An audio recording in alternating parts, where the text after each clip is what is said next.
magandang gabi po, Miss Mary, at sa lahat po ng nanonood ako ng programa. Okay po. Ito po, Sir Jason ano, at hingin po namin ang inyong mga reaksyon po mula sa, ngayon sa sinag. Regarding po dito sa ngayon ay, tila concern ng mga mamimili po ano, yung, doble hanggang, halos triple ang pagtaas po sa presyo po ng mga gulay. Ano po ba yung nakikitang, ninyong dahilan sa ngayon, dito po sa pagtaas po, Sir Jason? Um, ang tingin nga po sa natin ay wag sanang gano'n sana ang tinaas ng presyo. Totoong nadamage po kasi ang karamihan sa ating mga taniman. Ah, may mga lugar talaga na wipe out po yung production ng mga vegetables. Kaya in-expect naman natin siya na mag-stabilize in 2 to 3 weeks time dahil nakapagtanim na po ulit ang ating mga kasama. Pero yun nga po, ano, yung double o triple. Sana naman po ay mayroong monitoring ang ating government. Hindi po gano'n kataas ang magiging presyo para naman po matulungan ang ating mga mamimili. Okay po. At eto po, Sir Jason ano, dun po sa mataas na presyo po sa ngayon ng mga gulay, wala naman po ba tayo na experience or parang nararanasan po na, oversupply or parang undersupply po? Ang meron po talagang ah, ah, kakapusan, kakulangan dahil nga po yung sana ay mga ipaluwas ng mga produkto ng ating mga kasamang farmers ay hindi po natuloy in several days, several weeks. Ano, may mga nasira, may mga nasalanta po ng bagyo. Talagang may kakulangan po ngayon pero sana hindi naman yun ang maging dahilan para i-jack up ang presyo dahil wala namang nagbago sa logistics yung mga nagbabiyahe, yung mga traders. Yun nga po ay dun sana mag-concentrate ang ating mga regulatory agencies para maprotektahan naman po ang interest ng ating mga mamimili. Okay po. So, reasonable naman po, Sir Jason sa ngayon yung, sa iba 'no, kasi given naman talaga na tumaas yung presyo. Pero dun sa ilan na parang halos sa triple po yung, itinataas po, is that reasonable po sa ngayon po, with, sa status po nung, mga gulay po sa ngayon, sir? Sana po hindi umabot sa triple. Totoong may nakukuha silang mataas na presyo dahil nga kapos. Pero kahit nga po yung doble, medyo tingin natin ay merong pagsasamantala, may profiteering. Inaasahan natin sana na tumulong din ang mga LGUs para protektahan yung mga consumers and even yung ating mga farmers dahil tumataas po yung retail pero sa farm gate, nababar kasi ang ating mga farmers kung sabay-sabay nilang iluluwas yung mga produktong naantala dahil nga po sa nagdaang bagyo.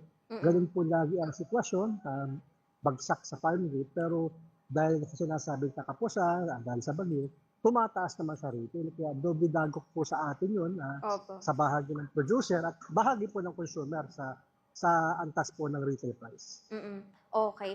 So, bale sa kasalukuyan, sa inyo pong, pagmo-monitor din po ano, Sir Jason, sa or ano pong mga, partikular sa kayo na gulay yung parang halos triple po ang, itinataas, sir?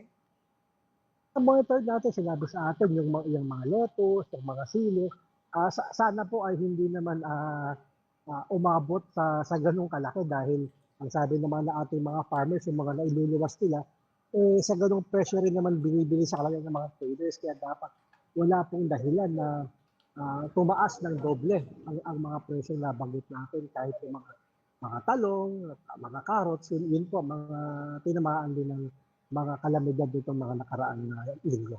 Okay po. So, dahil rin po ito, Sir Jason ano, doon po sa mga, magsasaka na sa ngayon po parang unti-unti pa lang po na nagre-recover since nung, last na mga, sunod-sunod na bagyo na tumama po, sir?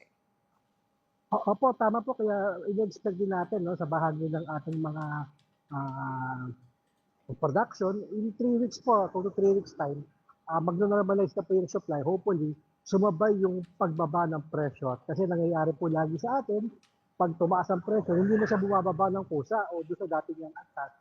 Sana po pagka na-normalize yung sitwasyon, bumalik na rin po sa dating presyo itong ating mga pangunahing binibili sa ating mga namimili. Okey po. And speaking of dun sa mga naapektuhan po, Sir Jason ano, nung mga nagdaan pong bagyo, may mga impormasyon na ba kayo sir kung ano po yung mga intervention or tulong na, galing po sa ating gobyerno na naiparating na dun sa mga affected na farmers po? yung mga binhi, nakarating naman po yung mga tulo. Yun nga lang po, talagang medyo matagal. Ang habol sa natin, yung mga talagang nasalanta, sana po ay makover sila ng, kumbaga meron silang makukuhang insurance o protection para naman mabawi kahit ang puhunan man lang. Doon po lagi nagkakaproblema. Yung sa paggamit naman po sa mga part inputs para makapagtanim, na ipoprovide naman po, pero yung nalugi nila, sana po ay mas mabilis ano yung pagbalik yung pagbigay sa ating mga farmers para kahit yung sa puhunan lamang po ay mabawi nila. Okay. So, medyo satisfied naman po ba kayo, sir, sa sinag doon po sa mga kasalukuyang tulong na natanggap po kahit papaano ng mga affected po ng mga magsasaka and even po sa mga mangingisda rin po na naapektuhan, sir? Ay po sana nga po mas mabilis at mas tagyat kasi nga po kahit no, dito sa ating mga ah taniman sa palay, hanggang ngayon ay hindi pa nabibigay yung mga commitment sa mga abono. Ani ng ating mga farmers pero yung mga dapat na i-provide ng mga farm inputs hindi naman po dumating sa tamang oras. Okay po. At eto rin pala, sir, dagdag lang natin din ano na pag-usapan. Bagamat yung kamakailan po ito dun sa 60 days na pagpapatigil po munang hindi mag-import po ng bigas po, sir. Opo, ang saganang atin, ang sinasabi natin, mas effective sana at mas kailangan ng farmers, yung talagang ibalik yung taripa sa dating niyang level na 35% sana, para talagang tumaas yung presyo ng imported rice dahil yung 60-day ban po, ang mangyayari na ngayon, i-delay ng ating mga importers yung pagpasok ng bigas na hindi naman na mabago yung taripa. May sinasabing ulat na bahagyang tumaas ang presyo ng palay pero magkakaalaman po talaga yan pagdating ng October, September, pag nagsimula na itong umani ang ating mga farmers. Mayroon na po bang pagbabago din sa ngayon, Sir Jason, doon sa mababang buying price po ng palay? Kasi 'di ba kamakailan po may mga napapaulat po na may mga halos 8 pesos, 10 pesos hanggang 10 piso po na buying price po ng palay po, sir. Meron pong pagtaas, umabot ng 12, 13, pero yun nga kasi yung pagtaas niya, kung ibabase mo sa kanyang gastos, lugi pa rin ang ating farmer.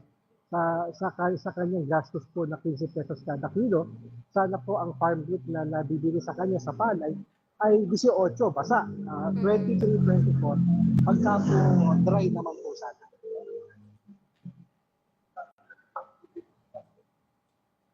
Okay po.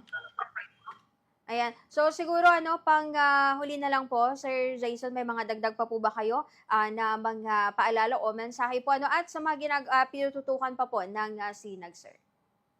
Opo, critical po talaga ang panahon ngayon. We're hoping na makarecover ang ating mga farmers, hindi lamang sa palay, kundi ito po mga nagtatanim natin ng gulay, yung ating mga nasa livestock, sana makarecover din sila sa sunod-sunod na problema sa mga sakit ng mga alagang baboy at alagang manok. So, we're hoping for better days at kailangan po talaga ng suporta at tulong ng private sector at ng government para po mas maengganyo pa rin ang ating mga farmers. Ano? Yun po talaga ang ating piniproblema ngayon, Ms. Maria, na tuluyang mapagod at mailip ang ating farmers. We're hoping na we can still reverse this trend in the coming weeks and months. Okay po. So yan po, maraming salamat muli, Sir Jason, sa oras ninyo at magandang gabi po, sir. Magandang gabi rin po sa lahat po ng nanonood na kanyang program.